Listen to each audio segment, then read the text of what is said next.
Welcome to our daily bit of our lessons. My name is Ronald and I'm your tutor. We are going to look at decimals as our today's lesson. Remember to visit our Facebook page, Next Minds Virtual Learning. Find us on YouTube, Mr. Academia. Subscribe to our channel to enjoy all our daily lessons. If you look at uh, our objectives today, we should be able to add fractions, subtract, multiply, and divide fractions. So when dealing with decimals, we have rules, and these rules we shall be seeing the addition rules, subtraction, multiplication, and the division rules for decimals. Let us start with the rules for addition of fractions. So the first rule is that we line up the decimal points. We make sure that the points are in line. Then if one of the decimal fractions or the decimals has less values, so we add zeros after a decimal point so that all the numbers have the same number of decimal places after the decimal point. Then we add normally as we do with whole numbers, then we move the decimal point down into the answer as we can see in our next slide. So an example is here.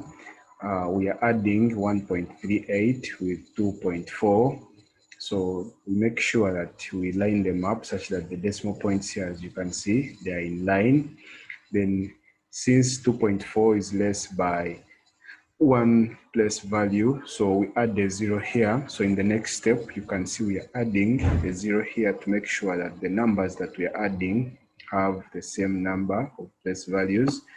Then the next step we add usually, or how we would add in normal circumstances. So 8 plus 0 is 8, 4 plus 3 is 7, then 1 plus 2 is 3. So in the next step, we are going to place a decimal point in the answer and we place it in line in where it was in the values that we are adding. So the decimal point was here. So even when we are writing the answer, we place the decimal point in the same position, which is here. If you have to look at the rules of subtraction, still we line up the decimal points.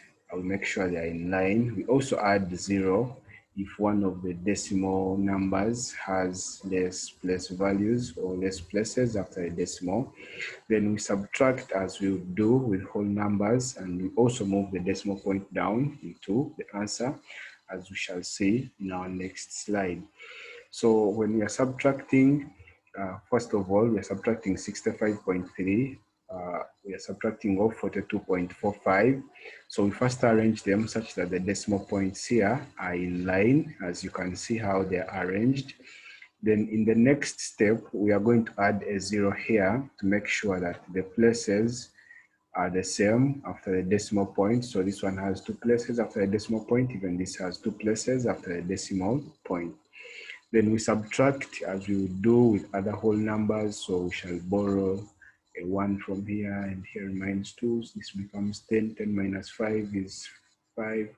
And here there was 2 remaining. We borrow 1, it becomes 12. 12 minus 4 is 8. Here we remain with 4. 4 minus 2 is 2.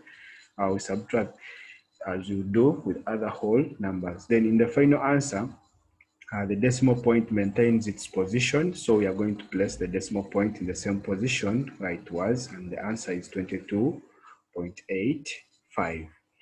So basically, this is how we do the subtraction. So if we look at how we multiply the decimal points, we line up the numbers with the last digits under each other. Then we multiply as we do with whole numbers. Then we add the decimal places in each of the numbers being multiplied. Then we move the decimal point to the left, the total number of places in the numbers being multiplied. So to understand this, let's look at an example. It will help us understand these rules properly. So for example, here we are multiplying 12.3 with 6.11. So we multiply normally as we would do. We first neglect the decimal point and then we multiply normally as we would do with other numbers. So we basically multiply 12 to 12, 123 or 12.3 with 611. So we shall start with multiplying by 1 here. 123 times 1. 3 times 1 is 3. 2 times 1 is 2. 1 times 1 is 1. Then 3 times 1, we move this to the next. So meaning that the answer for this will start from this position here. So 3 times 1 is 3. 2 times 1 is 2. 1 times 6 is 6. So the next answer will start in this position where the 6 is, since we are multiplying with the 6. So 3 times 6, 3 times 6 here, it gives us 18. So we write 8 and we keep the 1. 6 times 2 is 12 plus the other one that we kept is 13. So we write a 3 and we keep the 1. 6 times 1 is 6 plus the one that we kept is 7. Then after we add these ones here normally, such that this gives us 3. This is 5. This is 11. We carry 1 here. 3, 4 plus the 1 is 5, then 7. So after doing this, in the next step, we add the number of decimal places in the numbers that we are multiplying. For example, the first one had 1 decimal place and the second number had 2 decimal places.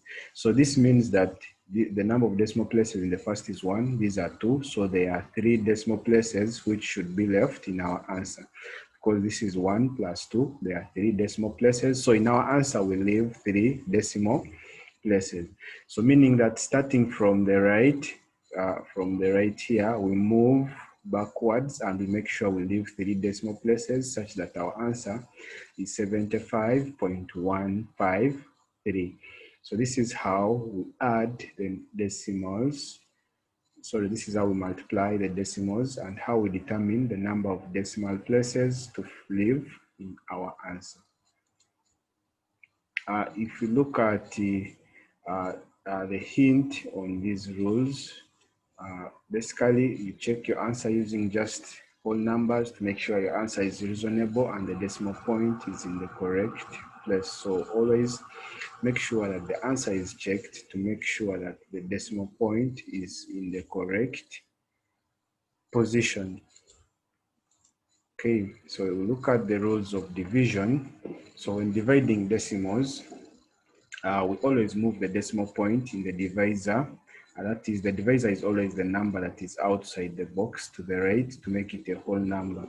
Move the decimal point in the divisor. The divisor is what you are dividing with to the right to make it a whole number. Then we move the decimal point in the dividend. That is the number which is inside the box to the right.